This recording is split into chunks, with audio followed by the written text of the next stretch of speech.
Hello guys, this side Neha. Welcome to my YouTube channel.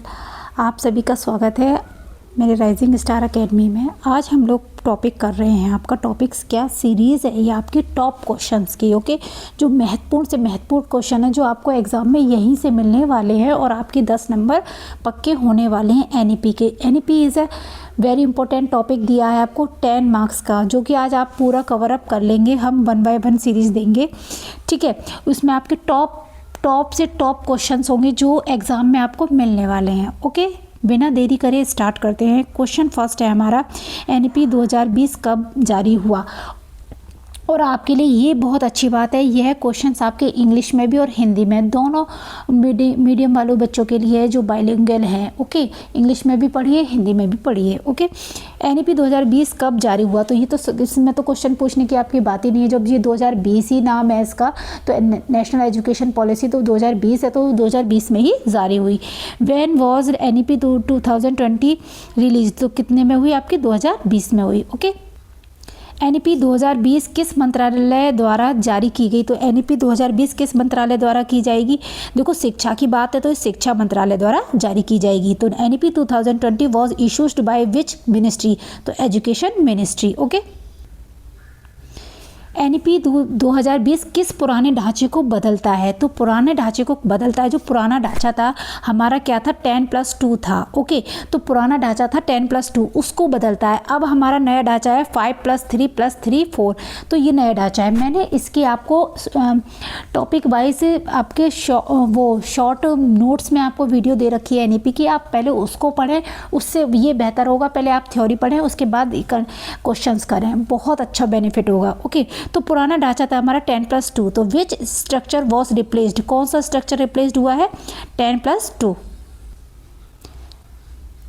नया ढांचा क्या है, नया शिक्षा ढांचा क्या है, तो मैंने क्या बताया था अभी, 5+3 तो 53-34। ओके, तो ये नया ढांचा है। ओके, आपका न्यू स्ट्रक्चर इन एनईपी 2020, तो नया स्ट्रक्चर क्या है, 5+3 3 4। नेक्स्ट है 5 क्वेश्चन, फाउंडेशन स्टेज कितने वर्षों का होता है। जो फाउंडेशन स्टेज है वो कितने वर्ष का होता है आपका, 5 वर्ष का होता है, 5 वर्षों का होता है। जो भी फाउंडेशन स्टेज होती है 5 वर्षों की होती है।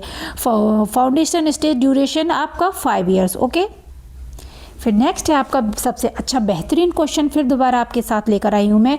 फाउंडेशनल स्टेज में कौन कौन शामिल है, तो जो फाउंडेशनल स्टेज आपकी 5 ईयर्स की है उसमें कौन कौन शामिल होता है, तो वो कौन होता है।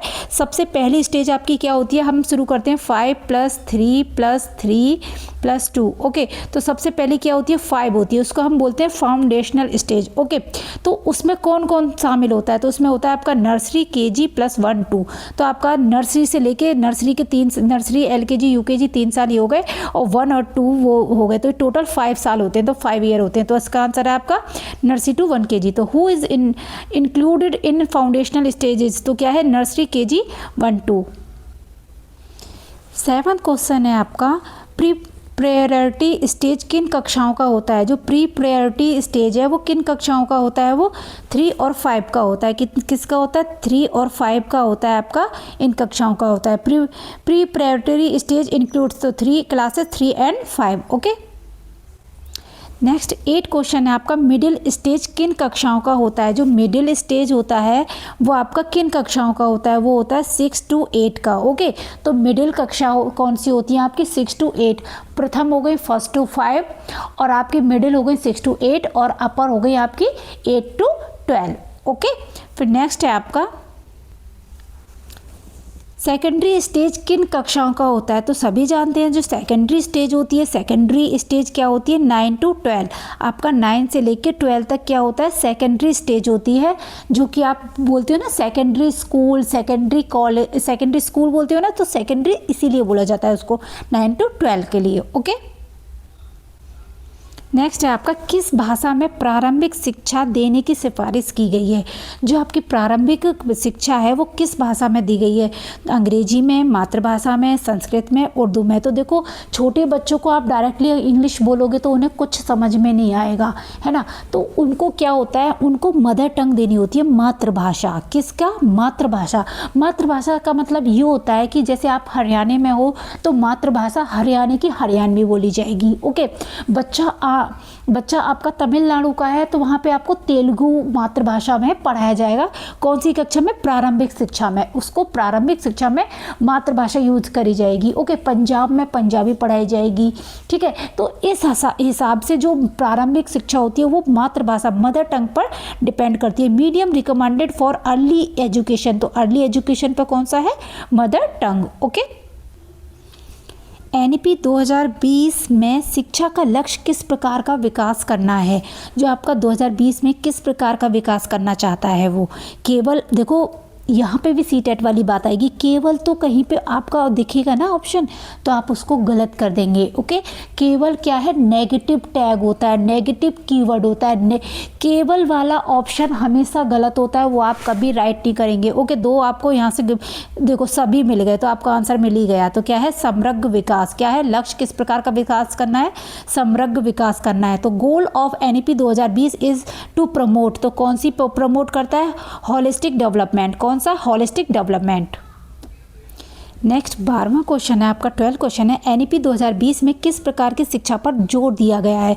जो आपकी किस प्रकार की शिक्षा पर जोर दिया है, तो देखो केवल किताबों पर तो निर्भर करती नहीं है, केवल परीक्षा पर भी नहीं करती, तो ये केवल वाले तो क्वेश्चन काट दीजिए ऑप्शन। रट कर याद करना, एनईपी अब कोई भी शिक्षा नीति रट कर याद करने को नहीं कहती, वो पुराने ज़माने में था, नया तो यही आया है, केवल कैसी हो, कौशल आधारित हो। तो एनईपी 2020 एम्फेसिस साइंसेस, तो क्या है आपका, rote learning, skill based learning, only text book learning. तो क्या है आपका, स्किल बेस्ड लर्निंग। कौन सा है, skill based learning. Okay, 13 question है आपका, एनईपी 2020 के अनुसार बोर्ड परीक्षाएं कैसी होनी चाहिए। तो बोर्ड परीक्षाएं जो आपकी होती हैं वो कैसी होनी चाहिए, कठिन होनी चाहिए, नो जी, सरल होनी चाहिए, ऐसा भी नहीं हो सकता। कम तनाव वाली, कैसी रखनी है, कम तनाव वाली। अनिवार्य रूप से मौखिक भी नहीं हो सकता, तो कैसी होनी चाहिए, कम तनाव वाली। ओके, इंग्लिश वालों के लिए देख लेते हैं। Board exams under NEP 2020 will be, तो टफ, इजी, लो स्ट्रेस या ओनली ओरल। तो क्या होगी आपकी, इसके आंसर क्या होगा इसका, लो स्ट्रेस। कैसी होनी चाहिए, लो स्ट्रेस, सी आंसर इसका है। फिर 14 क्वेश्चन है आपका, असेसमेंट में किस चीज़ को बढ़ावा दिया गया है।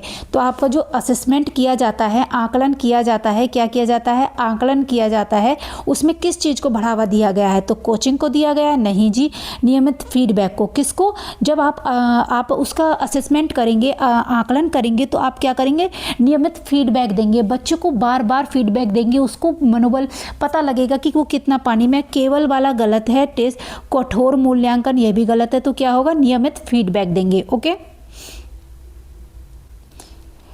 Assessment under NEP promotes coaching, no, regular feedback. क्या है इसका answer, regular feedback. NEP 15 question है, एनईपी 2020 में कौन सा बड़ा सुधार लाया गया।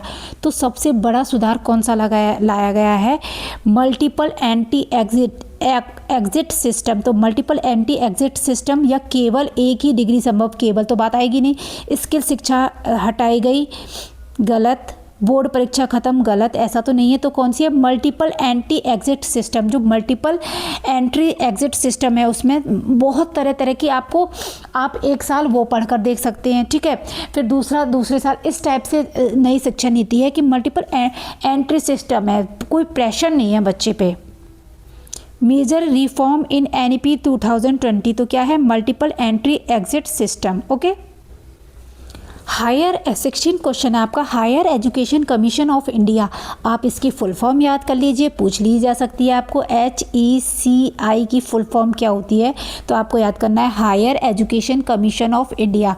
कितने भागों में विभाजित है, तो जो आया आपका कितने भागों में विभाजित है, ये आपके 4 भागों में विभाजित है, जो कि मैंने आपको उसमें कंटेंट में दे रखा है। आप उसमें वीडियो में जाइए, टोटल सारा आपको सिलेबस मिलेगा उसमें, उस वीडियो को देखिए। दो वीडियो दे रखी है मैंने एनईपी की, ओके। फिर उसके बाद आप क्वेश्चन देख लीजिएगा। तो कितनी है आपकी? 4। तो HECI is divided into 4, okay. NEP 2020 में किसको अधिक महत्व दिया गया है? तो किसको दिया गया है आपको याद करने को? रटने की बात तो, राइट करने की बात तो उन्होंने गलती कही है। प्रयोगात्मक शिक्षा को तो किसको दिया? प्रैक्टिकली जो होती है उसको बहुत देते हैं, केवल तो है ही नहीं, केवल इसमें भी गलत है। तो आपको कितना इजी हो गया, इसमें से 2 ऑप्शन में से ही ढूंढना है। तो क्या है आपका? प्रयोगात्मक शिक्षा को बढ़ावा दिया है, महत्व दिया है। एनईपी 2020 गिव्स इम्पोर्टेंट टू, किसको इम्पोर्टेंस दिए? मेमोराइजेशन को, एक्सपेरिमेंटल लर्निंग को। किसको? एक्सपेरिमेंटल लर्निंग, जो एक्सपेरिमेंटल लर्निंग होती है उसको बढ़ावा दिया है। 18 क्वेश्चन है, किस स्तर पर व्यावसायिक शिक्षा शुरू होगी? जो आपकी बहुत important, very very important question, किस स्तर पर व्यावसायिक शिक्षा शुरू होगी? तो जो हमारी वोकेशनल एजुकेशन होती है वो कब से शुरू हो जाएगी? तो वो आपकी कक्षा 6 से शुरू हो जाती है। अब आपने देखा भी होगा बच्चे, प्रोफेशनल कोर्स शुरू हो जाते हैं, वोकेशनल एजुकेशन तो कब से शुरू होगी आपकी? व्यावसायिक शिक्षा कक्षा 6 से शुरू होगी। तो vocational education beings from class 6। NEP 2020 में किस तरह की रिपोर्ट कार्ड प्रणाली लागू होगी? जो आपकी एनईपी है उसमें रिपोर्ट कार्ड जो प्रणाली लागू होगी वो कैसी होगी? केवल शिक्षक आधारित, देखो फिर केवल आ गया, इसमें भी केवल अंक आधारित आ गया, केवल पेरेंट्स आधारित, केवल तो कहीं पे बनता नहीं है। तो वो कैसी होती है? 360 डिग्री रिपोर्ट कार्ड होती है, 360। तो report card system in NEP 2020 360 बोले तो आपका इसमें कैरिकुलम भी होता है, CCE भी होता है, सब टाइप से होता है उसका, उसमें को कैरिकुलम भी होता है आपका, है ना। तो सभी उसमें इन्वॉल्व होता है, इसीलिए इसको हम 360 डिग्री रिपोर्ट बोलते हैं। नेक्स्ट आपका 20 और लास्ट क्वेश्चन, फिर हम आगे नेक्स्ट कंटिन्यू करेंगे। आज 20 क्वेश्चंस करते हैं, ओके। एनईपी 2020 में किस चीज़ को कम करने पर जोर दिया गया? तो किस चीज़ को कम करने पर जोर दिया गया? खेल को तो नहीं कर सकते, कला को नहीं, किसको? परीक्षा का तनाव को। तो NEP 2020 focus on reducing sports, arts या स्ट्रेस ऑफ एजुकेशन। तो क्या है आपका? Stress of education, answer C है। आप लोगों को अगर दिल से अगर वीडियो आपको अच्छी लगी हो तो प्लीज़ सभी लोग लाइक करें, सब्सक्राइब करें, और जो लोग नए जुड़े हैं चैनल से वो लोग सब्सक्राइब कर लें। प्लीज़ सब्सक्राइब करें, मुझे थोड़ा मोटिवेशन दें, मुझे भी आप लोगों की बॉन्डिंग चाहिए, मोटिवेशन चाहिए। प्लीज़ सब्सक्राइब करें, प्लीज़ सब्सक्राइब करें। Bye bye, thank you.